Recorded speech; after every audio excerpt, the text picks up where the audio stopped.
உள்ளுக்குள்ள புகைஞ்சிட்டு இருக்கிற உதயநிதி, கனிமொழி இஷ்யூ.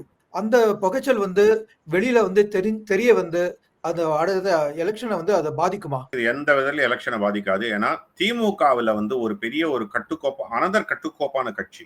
அது வந்து கருணாநிதி இருந்த தலைமையில் இருந்ததை விட ஸ்டாலின் தலைமையில் இருக்கக்கூடிய திமுகவில் இன்னும் கொஞ்சம் கட்டுக்கோப்பு ஜாஸ்தி. ஏன்னா அங்க வந்து அவர்களுக்குள்ள என்னவனா குடும்பிப்பிடி சண்டை பண்ணலாம்.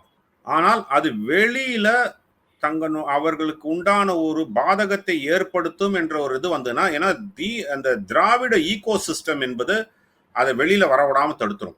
மீடியா, திராவிட கழகம், இன்னும் பெரிய பெரிய ஈகோ சிஸ்டம். இந்த அண்ணாமலை உதவி சொன்னார், வெங்காயம் மாதிரி தோல் உரிக்க அவர்கள் லேயர்ஸ் இருக்கு. அந்த மாதிரி layers of Dravida eco system அந்த குடும்பத்திற்குள்ள அந்த கோஷ்டி பூசலை வெளியில வந்து அதனால் ஒரு பாதகத்தை ஏற்படுத்தக்கூடிய அளவுக்கு வர விடாம தடுத்துரும். அதனால அது ஒரு பெரிய பிரச்சனை கிடையாது. ஏன்னா அப்படின்னு பார்க்க போனா உங்களுக்கு அன்பில் மகேஷ் பொய்யாமொழிக்கும் KN நேருவுக்கும் திருச்சியில மிகப்பெரிய தகராறு உண்டு எப்போதும்.